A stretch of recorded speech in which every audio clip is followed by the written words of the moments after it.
Hello, everyone. Welcome to Boiler Ball Post Game in the Lounge. It's a working title, so work with me here. I'm Sam Sprunger, Grant Flora, Dustin Schutte. We've had basketball, gentlemen. We've had basketball, and oh, how glorious it was. And it's not live. I don't know why it's not live. Oh, wait. Oh, my gosh. Okay, I got to redo it again, guys. I don't know why it didn't. I clicked go live, play intro, go live and play intro. Yeah. Okay. Sorry. Let's do it again.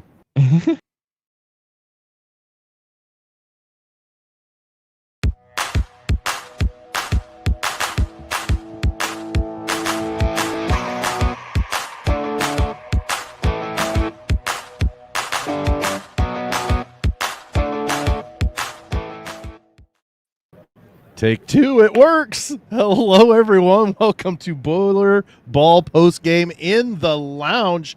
I'm Sam Sprunger, joined by our buddy Dustin Schutte and Grant Flora. Gentlemen, we've had basketball. How are we feeling then?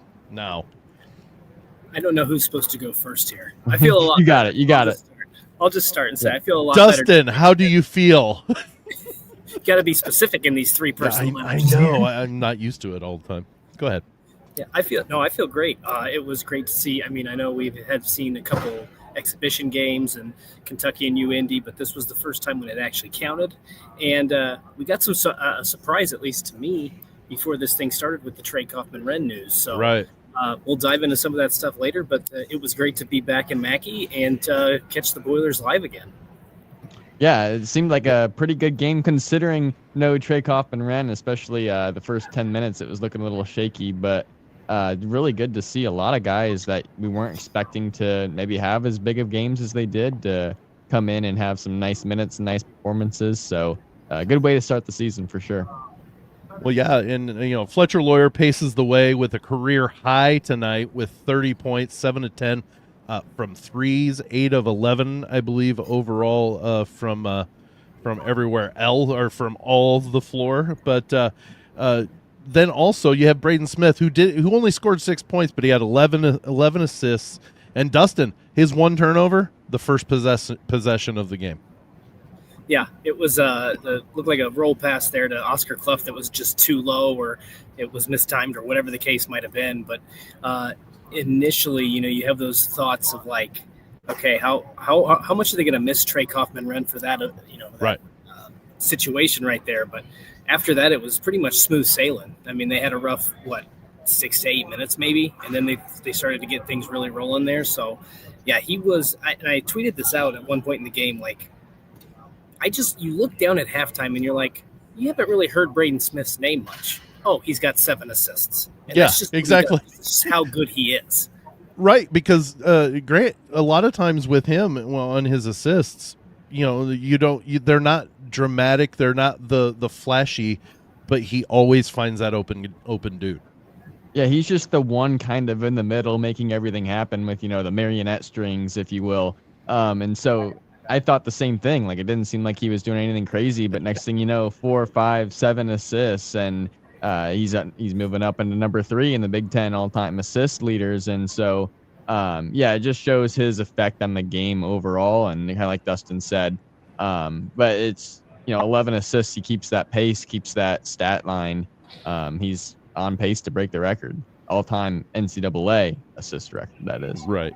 Right, and I caught during the broadcast pregame show that they do on the platform formerly known as Twitter, and they were talking that he needs to average about 8.5, I think, assists per game to break the all-time record. Is it possible to see him, Dustin, take a step back in his scoring because there's so many scorers on this team, but he blows up with his assists? Yeah, I could see that certainly being the case, and I think that was the case tonight. Like, Fletcher had it going, so why do you not get him the ball? Jack Benner had it going, why do you not get him the ball? And so I think that's a very real possibility. That was something I thought about, not recently, but probably over the summer. Like, you have all of these weapons around you. How are you going to best utilize them? And I think you saw that tonight. Now, there are going to be some teams that say, we don't want Braden Smith to create, because if he creates, there's going to be a problem. And so I think in those circumstances, you're going to see him be more aggressive, because Painter's already said, at times we're going to need him to be aggressive to create his own shot. So he is very smart, and he knows when he would prefer to set up his teammates and create. He probably knew at some point in this game, like, all right, I got the ball in my hands. I can do whatever I want. I can go score. I can get the ball to my teammates. I don't know that that's going to be the case all season long, where he's going to be able to manipulate the defense quite in that same way. But I do think that when you have so many weapons around you, and if guys are trying to, force the ball out of your hands, then that plays perfectly kind of into his game. Well, and I think that if he goes that way, he has people like Grant said, he's like a marionette, pulling the strings, because just about the time that they say, okay, we're not going to let him distribute and create, he can hit shots. I mean, and I don't know of another guy that has such an impressive ball fake. I really don't. Grant, can you think of anybody that has a better ball fake than Braden Smith? I don't think so. Just the way that, people fall for it every time, and he commits to it too. That's the thing you got to do when you fake. Like, you can't just go half-hearted and be already in your next move. Like, he commits to it hard. Another thing too, keep in mind, he was 3 of 9 from the field tonight. Like, it's not like he could have easily ended up with 12 to 15 points if he knocks down a couple of those threes that he had. Like, those were good looks, and he will knock those down as the season goes on. Same with just some of his interior looks. Like, he could have easily had a game where we're talking 15 and 11 instead of 6. So, as far as the scoring and everything is concerned, like, he's going to have a great opportunity to produce in both of those categories. But those assist numbers are the ones that might be a little more consistent. I'm going to chime in here, because I think there are 2 people that come to mind, and none of them are current. Neither of them are current. When I see his shot fake, my first initial thought is, that's Dwayne Wade. Like, people who watched Dwayne Wade's shot fake was so good, and you would get people to bite on it all the time. And I don't know if Braden has ever, this would be a fun exercise. I'd like to know the percent of times that Braden pump fakes and the defender does not bite on it. It has to be below 20%. It has to be, because it's almost every single time you get one guy in the air, and he'll either pull back and dish it off, or he'll pull back and put it up after they've gone by. The other guy I was thinking about was, like, because sometimes it seems, now I'm not obviously in Mackey, you're kind of in the central location, so you can see, so you don't quite see everything the same way. But if you're court level, I'd be interested to know, like, when that happens, I get the instinct of, or like the feeling of like a Larry Bird pump fake, where he pump fakes and then like watches the defender go by him. Right. I don't know that Braden watches the guy fly by him, but it does seem like that. Like, it just, when he has the ball in his hands and he does that, it's just like, it's slow motion. And it's almost like it's coming, but the defender doesn't know it's coming. Well, that's just it. The defender knows it's coming, but he doesn't know if it's a shot or if it's the fake. And he's so good at feeling whether that defender's going in the air that he'll just pump fake it, let him go fly by, and then he distributes or shoots it from there. It's just an amazing. I've seen it throughout his career, and it's developed even more though last year and this year, obviously. And he just it is mind-boggling how many times he gets a guy and they know it's coming. Like, that's the kicker, is they know that there's a good chance if I jump at him, he's going to fake this ball, but I can't take the chance that he's going to shoot it. Also, like, I feel like this is where his size actually helps him, because he's so much smaller, has a lower center of gravity. Like, he can maneuver himself so much easier that when you make a fake and someone bites a little bit, boom, he's taking advantage of that, and he's switching directions, and he's going to expose that. To that point, Grant, I think that is also a benefit in a way to it. How do I want to phrase this? I think the defense, like, guards lick their. I've played the guard position, not at this level, right? But anybody that's played the guard position licks their chops when they think they can get a block, right? Mm-hmm. That's like catching a touchdown pass, right? And so I think that there's a level, like, I'm 6'5", this guy's 6'1" on a good day, right? Like, if I'm going to try to get this block and make a big play for my team, and it just he knows it in the back of his head. So I think Grant's point is the more obvious one, where he can, after he has that shot fake, he can, work his body and get to the takeoff, whatever he wants to do. But I do think there's a level of, when you're a guard and you see a smaller guy getting ready to take a jump shot, your instinct is to, I'm going to get this block, create a turnover, and get going the other way. And it just doesn't work like that when you're trying to defend Braden Smith. Well, let's move on from that, because we could talk another 45 minutes probably about just things that he did over the course of the game and what he does as game wise. But Jack Benner gets 11 points in an opening game start tonight. Before we talk about why he was in the starting lineup with Trey Kaufman-Renna out, let's talk about Benter.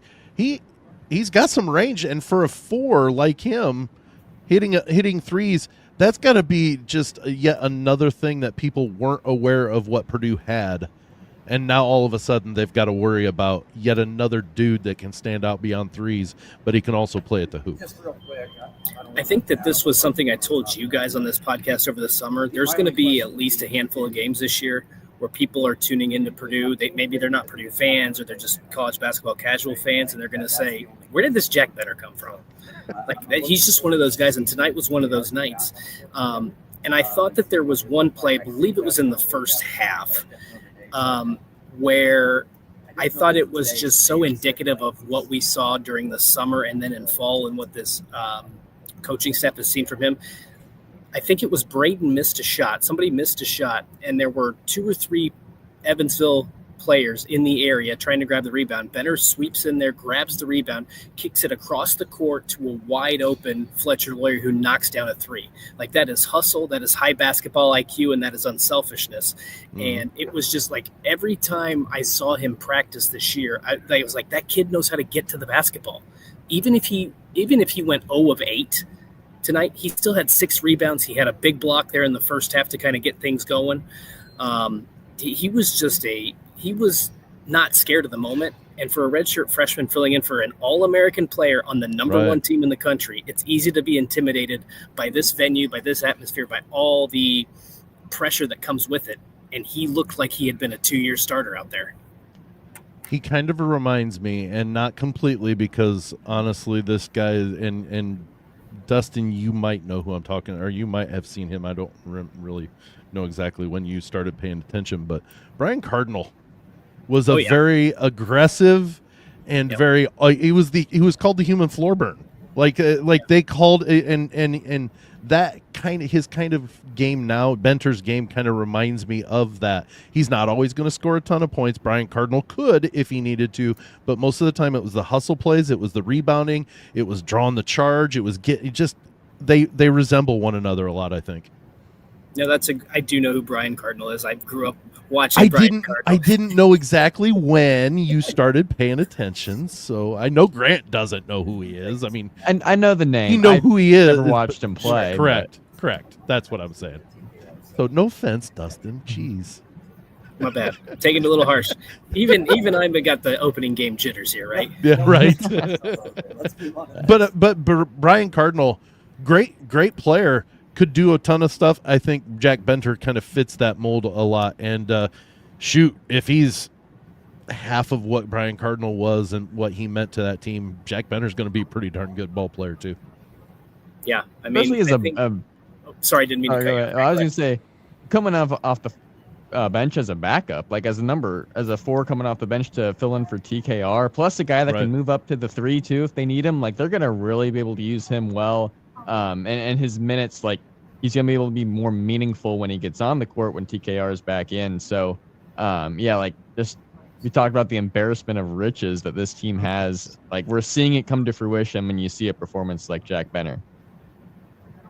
I completely 100% wholeheartedly agree. But let's chat about why Jack Benter was in the starting lineup in the first place. Dustin, kind of a late notice. He was on the questionable list when the list came out this afternoon, but you were there. Kind of fill us in as to what you know as to why TKR was not on the floor tonight.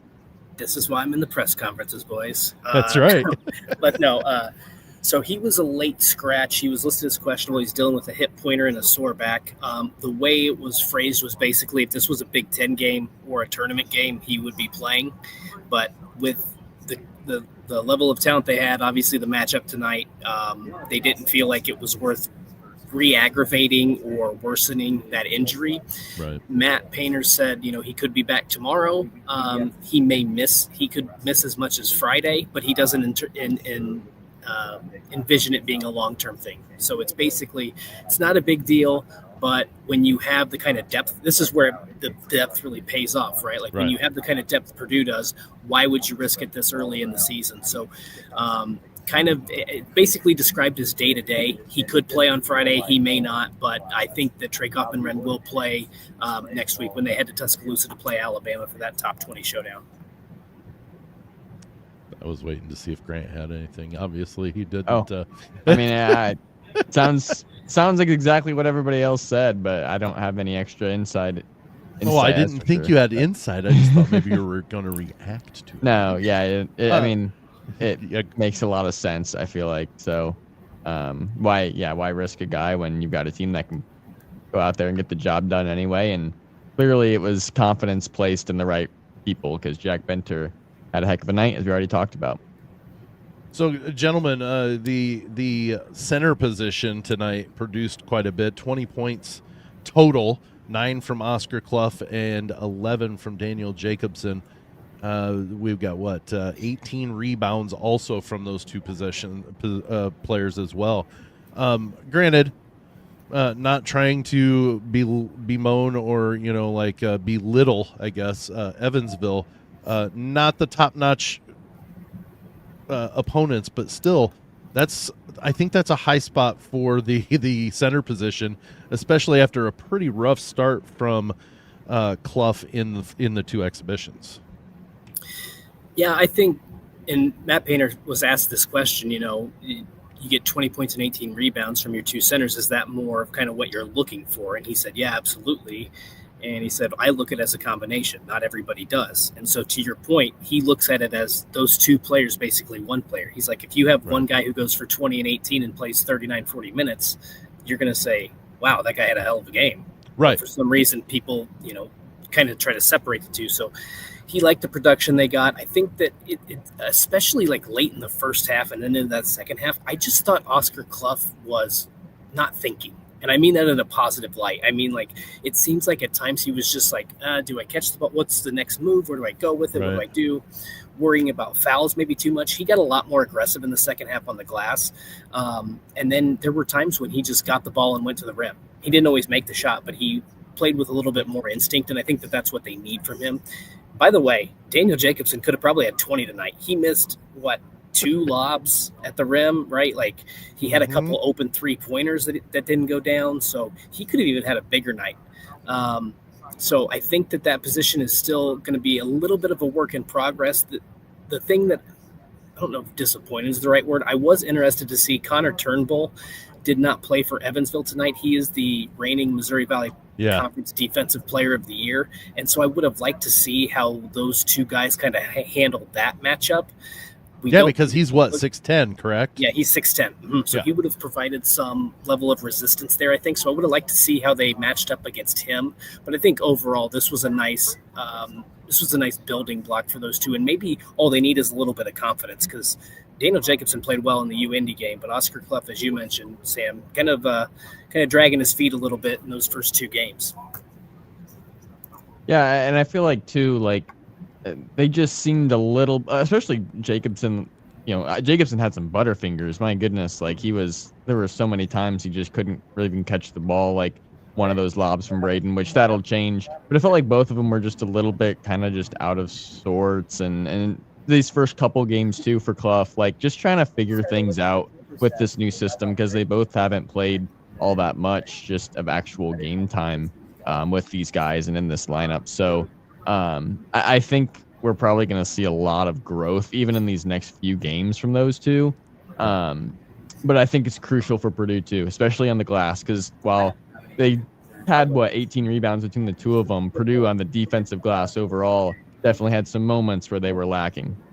Yeah, and Dustin, you mentioned that first turnover by Smith. I watched that and I actually made the comment to Grant I think that was more of on the Clough side. because it looked like he slowed up about the free throw line and then realized he needed to keep going. Like he almost stuttered right there and then realized, oh, I got to keep going. Again, he might have been thinking about what he needed to do rather than just reacting. And we could be talking about 12 assists, no turnovers for Braden Smith if he just went through, but that's minor. But I don't think that turnover was Braden Smith, a mishap on his side.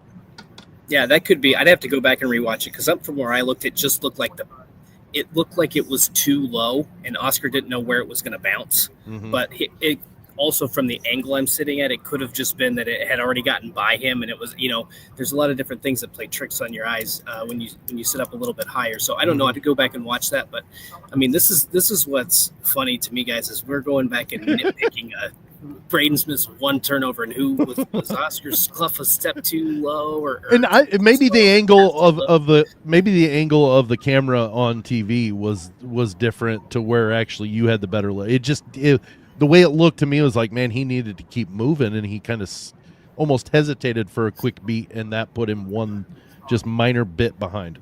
Well, and the one thing I'd say too is, I don't know who that's going to be on, but there is also going to be. We talked about the learning curve. I don't know if Braden Smith knows maybe where to get the ball to Oscar. Like he knows where to get the ball to Trakoff and Wren, correct, right? Yeah. And so maybe it's just a little bit of an adjustment of like, okay, this is where I need to get Oscar the ball so he can be successful with it. So I'm sure that's going to come in time, and that's why, like, they don't have much time, but these first two games I think are so important because in a week after Thursday that they had to play Thursday, Alabama. Yeah. That's when things are going to really start to heat up. But I think that's one aspect that fans, or I don't want to say fans, but maybe some people don't account for, is that when you are used to that pick and roll situation and you get the ball, to Trakoff and Wren in the same spot so frequently, that has to be a little bit of an adjustment, even for the nation's best point guard. Yeah. Absolutely, and Grant, Friday comes along. We've got Oakland coming in.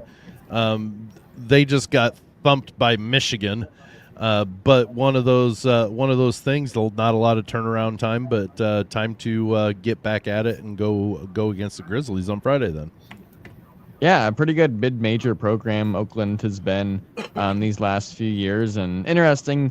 I mean, whenever you play a tough Michigan team on the road, getting destroyed like that isn't like too surprising, I guess would be a way to put it, but doesn't mean they can't obviously come in and give Purdue a fight here on Friday. So it'll be interesting to see obviously where Trakoff and Wren's at with his health and whether he plays or not and how that affects what Purdue does. But it'll be another good opportunity to see how these guys can bounce back.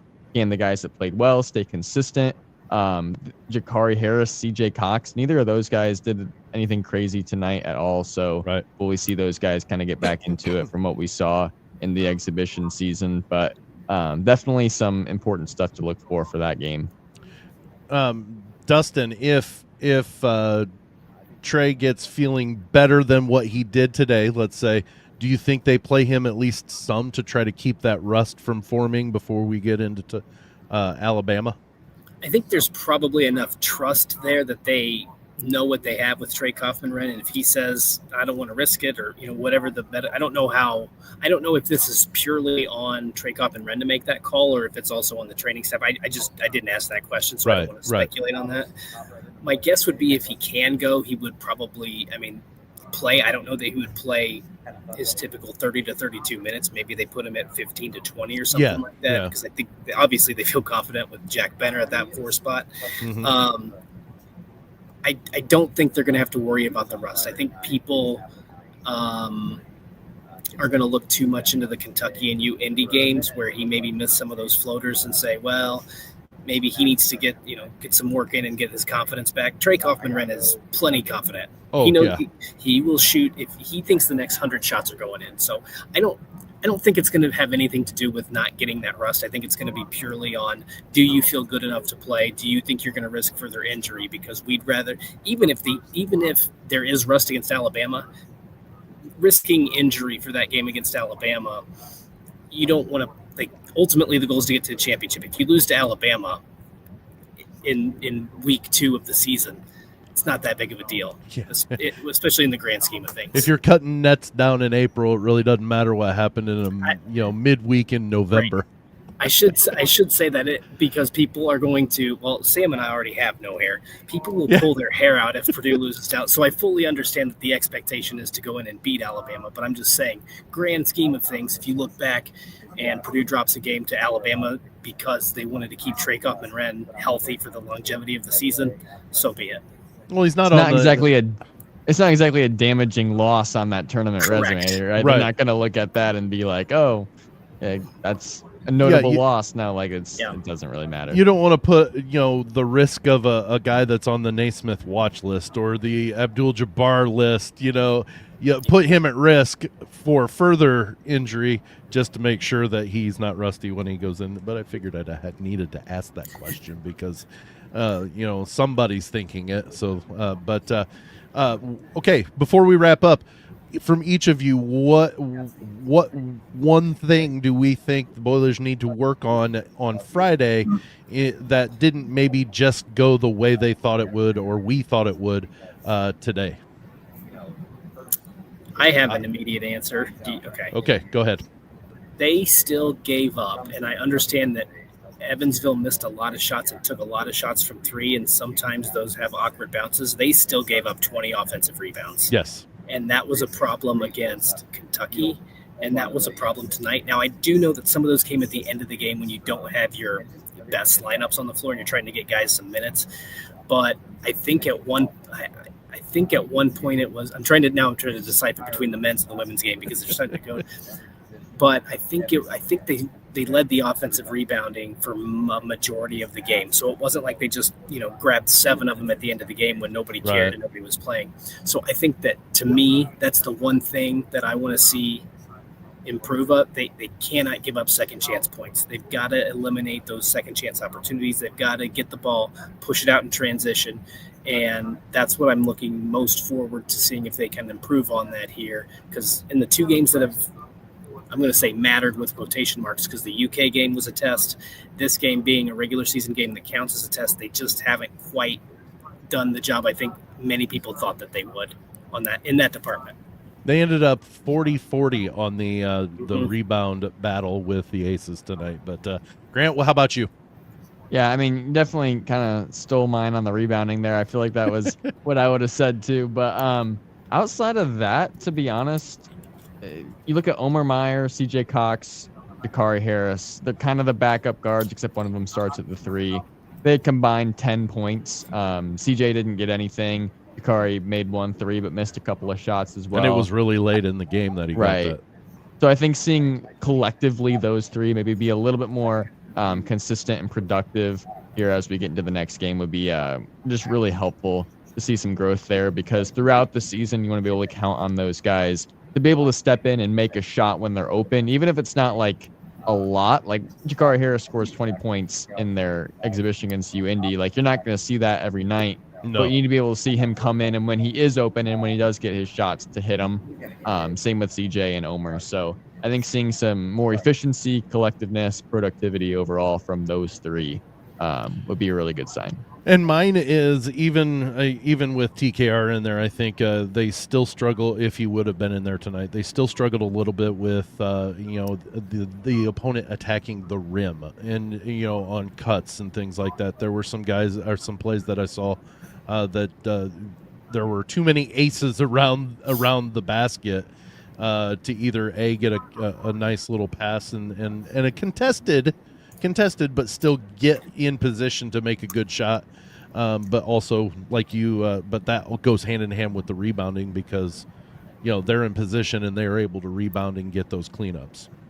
The one note I'm going to add before we wrap this up too is that so Painter was asked about the redshirt situation. Yes. Antoine West is going to take a few weeks to kind of decide what he wants to do. Said he's a super competitive guy. He wants to play. He wants to carve out a role for himself. But obviously, as we've seen, this team is loaded and has a lot of talent all over the floor. Is that going to be his best decision? Antoine basically said, I'm not quite ready to make the decision. And Painter said, okay, we'll take a few weeks before you make that decision. Do you know the qualifications, how many games he can play in? I was going to say he cannot 0. play in any other than the exhibitions, correct? He can play in the exhibitions, yes, the upperclassmen. So that's the reason why you didn't see Raleigh Burgess. Upperclassmen cannot play in exhibition games. Freshmen can. So, he was, and I immediately thought, well, he's not redshirting because he was out on the court, and a lot of times Purdue's red shirts will dress out and then they'll have on like their warm-ups. Oh, Antoine West was in full jersey shorts and didn't have his warm-ups on, so I was like, oh, maybe he's going to be playing tonight, but didn't. So it sounds like I'm still leaning towards I think that's probably the best decision for him, but just to clarify, there has been no decision. It doesn't sound like they'll make one for maybe another week or two. He seems to me as being a pretty smart kid. Like you said, he's competitive, really does want to play, but at the same time, he's smart enough to understand, you know what, there's probably not a lot of minutes for me right now. Mm-hmm. Yeah, I think that's basically it, what it comes down to. Yeah, I mean, kind of the same thing. It just sounds right. And you look at the track record of red shirts that Purdue's had. I mean, Antoine West becomes the next Jack Benter as far as coming in. TKR. Nobody's going to count on him next year. Yeah, definitely TKR long run, but like as far as just a redshirt freshman coming in and making an impact, like people are going to be, where'd this Antoine West kid come from if he redshirts, and he's going to potentially be, fighting for a starting role, if not one of those top roles off the bench. Yeah. Well, it definitely was a nice way to kick off a Tuesday evening. I was out there grilling, watching the first half of the game get underway and play, and gave me a little bit of a start, since Evansville jumped out early, and which seems to be kind of almost not every time, but a lot of times if the underdog hits a couple of shots and sticks with them for a few minutes, and then the better team obviously then pulls away, and that's exactly what happened this evening. So what a great way to start a Tuesday, and now we start the great trek towards March and the dance, but it's gonna get fast, it's gonna get furious, and gentlemen, I'm glad that we're going to be doing this together. It's going to be a lot of fun. Looking forward to it all season long. Yes, sir. Well, thank you so much for coming late night. You never know when with games ending at odd times, we're going to get odd starting times. So just bear with us. Know we're going to shoot for about 40 to 45 minutes after the end of the game, at least on home games at the very least. But that's going to be our shooting point for starting up and doing Boiler Ball post-game in the lounge. So for Dustin Schutte, for Grant Flora, I'm Sam Springer. We'll see you on Friday.